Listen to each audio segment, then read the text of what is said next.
As people around the world mourn the loss of Queen Elizabeth II, Governor Roy Cooper wants the royal family to know just how much the state of North Carolina cares for them during this time. Starting today, you're invited to sign a book of condolences in the Queen's memory. CBS 17's Darren Todd shares reaction from some of those who are taking part.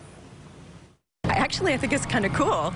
I'm really excited about the opportunity to be able to sign the book. Many people eager to sign the Book of Condolence on Monday. Governor Roy Cooper ordered the book as a way to show support for the royal family. I think anytime a country loses a leader, it brings them together, and I think it's nice to bring us together to support them. I think thank you for your service. Sometimes people in public places don't always realize what they give up and some of the experiences that they have. Caroline Long, one of many who signed the book, saying it was her honor to pay tribute. It's sad, but I have followed along on it all my life, anything to do with the royals, and I just wanted to give my condolences.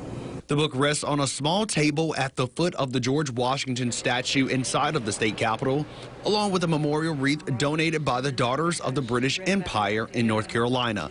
It even caught the attention of those visiting the area. Because I know what it's like to lose a parent. Of course, my mom wasn't a queen, but, you know, anything that is encouraging, I think, is very important. Governor Cooper will send the book back to the British royal family on behalf of the people of North Carolina. He said in a quote, "Queen Elizabeth led with unparalleled dignity over 7 decades of a rapidly changing world.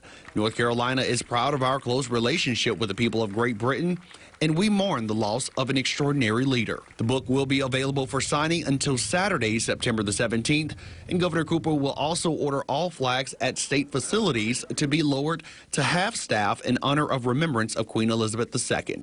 Darren Todd, CBS 17 News. And this Wednesday, CBS News is airing a special report. It's expected to be during the procession of her coffin from Buckingham Palace to the Palace of Westminster. That begins at 9 a.m. Wednesday right here on CBS 17.